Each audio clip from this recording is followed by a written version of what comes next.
నెల్లూరు జిల్లాకు ఎంపీ విజయసాయిరెడ్డి వచ్చాక జిల్లాలో అన్ని సీట్లు గెలవబోతున్నామని వైసీపీ ఎమ్మెల్యే అభ్యర్థి ఎంపీ ఖలీల్ అహ్మద్ అన్నారు.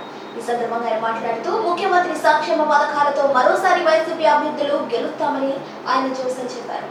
రాష్ట్ర ప్రభుత్వం మళ్ళా ఏర్పాటు చేయబోతున్నాం. మన సీఎం గారు మళ్ళా ప్రమాణ స్వీకారం చేయబోతున్నారు తొందరలోనే.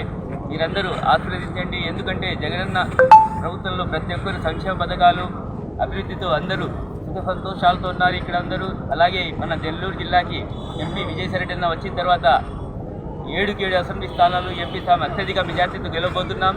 ఎందుకంటే ఆయన ఆశీస్సులు ఉన్నంత వరకు తప్పకుండా ప్రతి ఒక్కరు ఇక్కడ గెలుస్తున్నాం. అలాగే నారాయణ గారు ఈరోజు చూస్తున్నాం, కొన్ని వేల మందిని నెల్లూరులో తిప్పుకొని ఆయన అరాచకాలు చేయడానికి ప్రయత్నిస్తున్నారు. తప్పకుండా వాళ్ళ అరాచకాలు చేయకుండా అడ్డుకుంటాం. వైఎస్ఆర్ కాంగ్రెస్ పార్టీ కార్యకర్తలు కానీ నాయకులు కానీ ఈరోజు మీరు ఎంత డబ్బు విచ్చలవిడిగా పంచినా వైఎస్ఆర్ కాంగ్రెస్ పార్టీ అత్యధిక మెజార్టీతో గెలవబోతుంది. తప్పకుండా ప్రజల ఆశీస్సులు మనకున్నాయి. తప్పకుండా జగన్మోహన్ రెడ్డి సీఎం అవుతున్నారు. ఆయన ఆశీస్సులతో ఆయన సంక్షేమ పథకాలతో ఈరోజు మనం ముందుకు పోతున్నాం. తప్పకుండా ప్రతి ఒక్కరూ వైఎస్ఆర్ కాంగ్రెస్ పార్టీకి 11వ తేదీ జరిగే ఎలక్షన్లో 2 ఓట్లు వస్తాయి. 2 ఎంపీ అభ్యర్థికి విజయసాయిరెడ్డి అన్న గారికి నన్ను వేసి అత్యధిక మెజార్టీతో గెలిపించాలని మనస్ఫూర్తిగా కోరుకుంటున్నాను. మే 13 జరగబోయే ఎన్నికల్లో వైఎస్ఆర్సీపీ పార్టీ ఫ్యాన్ గుర్తు కొట్టేసి అందరు అభ్యర్థుల్ని, అసెంబ్లీలో ఉన్న 7 ఎంపీ సెగ్మెంట్లో ఉన్న 7 ఎమ్మెల్యే అభ్యర్థుల్ని అత్యధిక మెజార్టీతో గెలిపించుకోవాలి. అదేవిధంగా నెల్లూరు ఎంపీ అభ్యర్థి విజయసాయిరెడ్డి గారిని కూడా మెజార్టీతో గెలిపించుకోవాలని చెప్పి కూడా కోరుకుంటున్నాను. ఎందుకంటే మనం చూస్తున్నాము, రాష్ట్రంలో ఎక్కడ చూసినా కానివ్వండి వైఎస్ఆర్సీపీ పార్టీకి మంచి ఆదరణ ఉంది. ఎక్కడైనా కానివ్వండి మాకు చాలా మేలు జరుగుతుంది. మాకు వస్తున్న పథకాలు ఎంతో లాభపడుతున్నాయి. అది అమ్మఒడి కావచ్చు, అదేవిధంగా నాడు నేడు కార్యక్రమాలు కావచ్చు, అదేవిధంగా రైతు భరోసా కావచ్చు. అందరూ కూడా సుఖ సంతోషాలతో ఉన్నాము. తప్పకుండా ఈసారి మళ్ళీ తిరిగి జగన్మోహన్ రెడ్డిని ముఖ్యమంత్రిగా మేము చేసుకుంటామని చెప్పి చాలా ధీమాగా ప్రజలందరూ ఉన్నారు. నిజంగా చూస్తే తెలుగుదేశం పార్టీని నమ్మే పరిస్థితులు అయితే ఎవరూ లేరు. చంద్రబాబు నాయుడు ఎన్నికల ముందు ఎన్నో వాగ్దానాలు ఇస్తారు. గతంలో కూడా మనం చూసాము, అవి అమలు చేయలేని వాగ్దానాలు ఎన్నికలు అయిపోయిన తర్వాత అవన్నీ కూడా గాలికి వదిలేస్తారు. ప్రజలు కూడా చంద్రబాబు నాయుడు నిన్ను నమ్మం బాబు అని అంటున్నారు.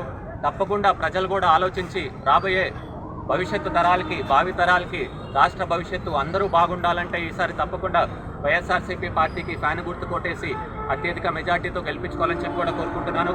నిజంగా చూస్తే మన నెల్లూరు జిల్లాలో కానివ్వండి, నెల్లూరు ఎంపీ పరిధిలో ఉన్న అన్ని ఎమ్మెల్యే స్థానాలు ఈరోజు వైఎస్ఆర్సీపీ పార్టీ ముందంజలో ఉంది. ప్రతి ఒక్క రిపోర్ట్ అలాగే ఉంది. నిజంగా చెప్తున్నా, నెల్లూరు జిల్లాలో కూడా ఒకప్పుడు మాకు ఇంత మెజార్టీ వస్తుంది, ఇంత మెజార్టీ వస్తుందని తొడలు కొట్టిన టీడీపీ నాయకులు ఈరోజు జంకుతున్నారు.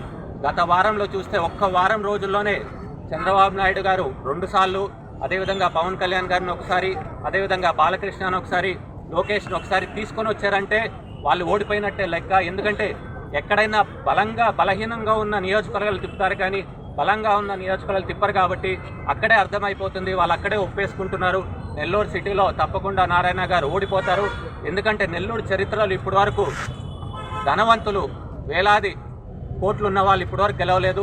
తప్పకుండా నెల్లూరు ప్రజలు తప్పకుండా ఖలీల్ బాయ్ని గెలిపించుకుంటారు. అదేవిధంగా విజయసాయిరెడ్డిని కూడా అత్యధిక మెజారిటీలో 7 నియోజకవర్గాల్లో గెలిపించుకోవాలి. ఎందుకంటే విజయసాయిరెడ్డి గారు మన నెల్లూరు ఎంపీగా ఉంటే నిధులు తీసుకురావటం కానివ్వండి, కేంద్ర ప్రభుత్వంతో వాళ్ళతో మాట్లాడి మనకు కావాల్సిన నెల్లూరుకు అభివృద్ధి చేయాల్సిన అన్నీ కూడా తీసుకుని వస్తారు. రాష్ట్ర చరిత్రలోనే ఎక్కడ లేనట్టు విధంగా మన నెల్లూరు జిల్లాకు ఒక మేనిఫెస్టో రిలీజ్ చేశారంటే అది కేవలం విజయసాయిరెడ్డి గారి వల్లే అవుతుంది. విజయసాయిరెడ్డి గారు మాటిస్తే తప్పకుండా చేస్తారు. ఆ మేనిఫెస్టో చూస్తే ఎంతో అద్భుతంగా ఉంది. ఆ రింగ్ రోడ్ అవ్వచ్చు, మిగతా పరిశ్రమలు కావచ్చు, అదేవిధంగా యువతకు ఉపాధి అవకాశాలు కావచ్చు. తప్పకుండా నెల్లూరు ప్రజలందరినీ కూడా విజ్ఞప్తి చేస్తున్నాను, మే 13 తప్పకుండా వైఎస్ఆర్సీపీ పార్టీకి ఫ్యాన్ గుర్తుకేసి తప్పకుండా విజయసాయిరెడ్డి గారిని కూడా ఎంపీగా అత్యధిక మెజారిటీతో గెలిపించుకోవాలని చెప్పి కూడా కోరుకుంటున్నాను.